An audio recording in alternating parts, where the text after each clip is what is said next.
দর্শক, গুলশান কার্যালয়ে রয়েছেন আমাদের সিনিয়র রিপোর্টার সৈকত সাদিক। সরাসরি তার সঙ্গে কথা বলবো। সৈকত, বিএনপির ভারপ্রাপ্ত চেয়ারম্যান তারেক রহমানের কি কর্মসূচি রয়েছে? ইইউ রাষ্ট্রদূত কি বলেছেন?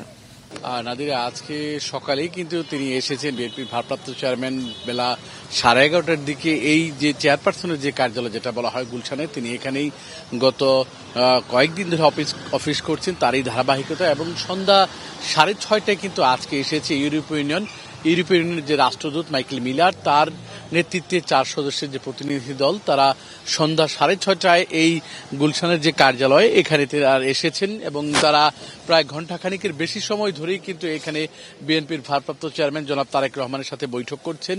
এবং সেখানে বিএনপি স্থায়ী কমিটির সদস্য নজরুল ইসলাম সহ তারেক রহমান যারা নিজস্ব সদস্য রয়েছে তারেক রহমানের সাথে কাজ করেন, তারাও বেশ কয়েকজন সদস্য রয়েছেন।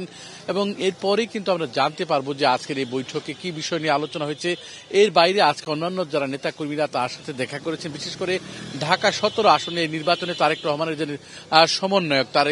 যে সমন্বয়ক যিনি আব্দুল সালাম, তিনি সহ অন্য যারা ছিলেন তারাও কথা বলেছেন। এবং তারা বলেছেন সব মিলিয়ে আজকে জনাব তারেক রহমান নেতাকর্মীদের সাথে সাংগঠনিক বিষয় নিয়েই বেশি আলাপ করেছেন। নির্বাচন বা তার যে নির্বাচনী প্রচারণা, এইসব নিয়ে কোনো আলোচনা হয়নি। সবাই দুপুরে দলের মহাসচিব মির্জা ফখরুল ইসলামও ছিলেন এবং এখনও তিনি এখানে অবস্থান করছেন। এবং আমরা যারা নিরাপত্তার দায়িত্বে রয়েছেন তাদের সাথে কথা বলেছিলাম এবং জিজ্ঞেস করেছিলাম আজকে জনাব তারেক রহমান কতক্ষণ পর্যন্ত থাকতে পারে এই গুলশান কার্যালয়ে।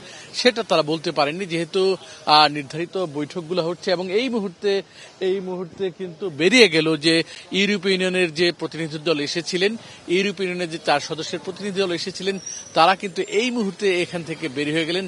তো নাদিরা, সব মিলিয়ে আমার কাছে এখন পর্যন্ত এই হচ্ছে এই গুলশান কার্যালয়ে বিএনপির ভারপ্রাপ্ত চেয়ারম্যান তারেক রহমানের সর্বশেষ পরিস্থিতি। নাদিরা।